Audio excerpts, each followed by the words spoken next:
Kita ke sorotan lain, Saudara. Motif pembunuhan disertai mutilasi terhadap perempuan muda di sebuah penginapan di Kaliurang, Sleman, Yogyakarta terungkap. Assalamualaikum warahmatullahi wabarakatuh. Hai guys, kali ini aku bakalan membawakan sebuah kasus yang dimana kasus tersebut melanggar hak asasi manusia. Kasus ini terjadi di Yogyakarta, bahwa ditemukan jasad seorang wanita yang telah dimutilasi menjadi 3 bagian besar dan 62 bagian kecil. Otopsi ditemukan korban mengalami luka di bagian leher. Luka tersebut diakibatkan oleh pemotongan dan merupakan luka sepanjang 20 cm, lebar 4 cm dan luka sedalam 9 cm yang membuat korban kehilangan darah dan mengakibatkan tewas seketika.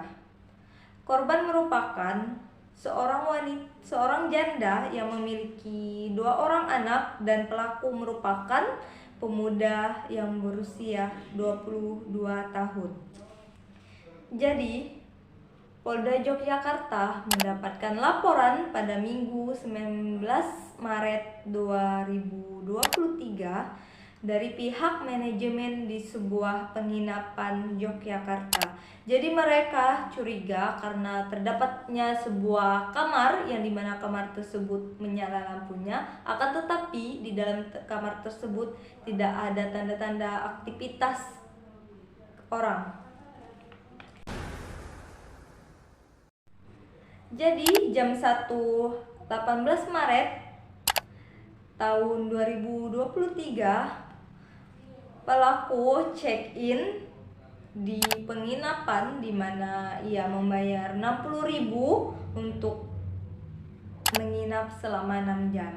Jadi dari jam 1 sampai jam 7 dia ada di penginapan tersebut. Sekitar jam 3.15 sampai jam 19.00 itulah waktu kejahatan yang merupakan pelanggaran hak asasi manusia terjadi.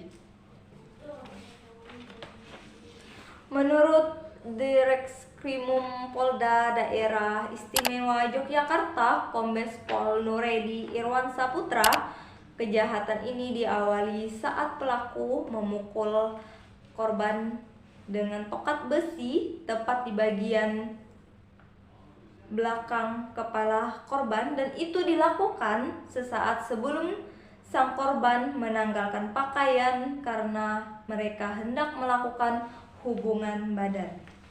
Melihat korban yang sudah tidak sadarkan diri, pelaku langsung menghabisi korban dengan senjata tajam yang sudah disiapkan sebelumnya. Kemudian korban dibawa ke dalam kamar mandi untuk dilakukan mutilasi. Di tengah proses mutilasi itu, pada pukul 19.00, pelaku itu sadar bahwa waktu penginapan tersebut sudah nggak cukup, dan akhirnya pelaku melakukan check-in lagi untuk penambahan waktu sewa kamarnya. Keesokan harinya, pada hari Minggu 19 Maret tahun 2023, pelaku melarikan diri ke kampung halamannya, dan di hari yang sama para petugas penginapan dan polisi menemukan korban di dalam kamar mandi dengan keadaan yang mengenaskan.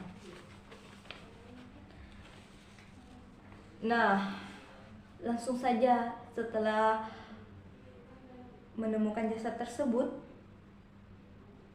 polisi melakukan olah TKP dan menemukan barang bukti di dalam kamar mandi tersebut, yang dimana ditemukan pisau komando, pisau biasa, pisau cutter, besi, dan beberapa pakaian. Dan yang lebih mengejutkan lagi, ditemukan sebuah KTP milik seorang pria bernama Heru.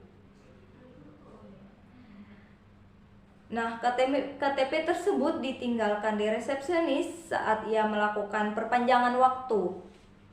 Sampai akhirnya pada Selasa 21 Maret 2023, polisi menangkap pelaku di rumah salah satu keluarganya dan ditemukan surat itu berisi, "Siapapun yang baca pesan ini, tolong maafkan aku yang sering buat kalian jengkel. Saya pergi dari sini, kita bisa ketemu lagi di penjara atau di akhirat. Maaf untuk uang, biar Allah yang memutuskan. Jika ada waktu dan jalan keluar, akan saya lunasi dengan cara saya sendiri.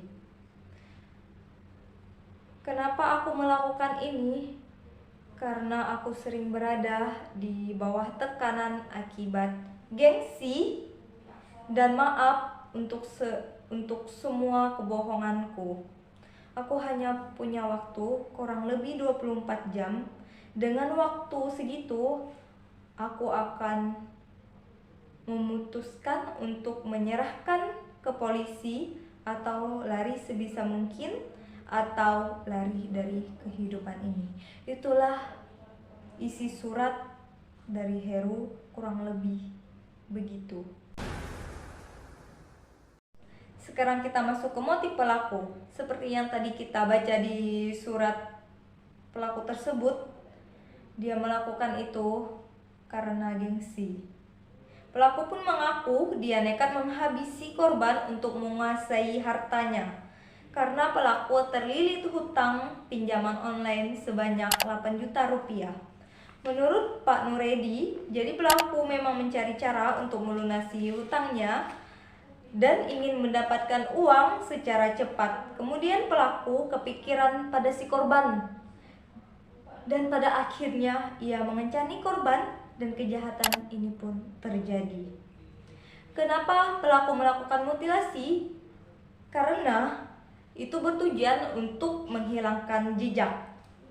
Pelaku juga mengaku setelah memutilasi korban menjadi beberapa bagian, pelaku berniat membuang potongan kecil tersebut ke dalam toilet, dan niat pelaku terhadap tulang-tulang sisa korban akan ia bawa kabur menggunakan ransel.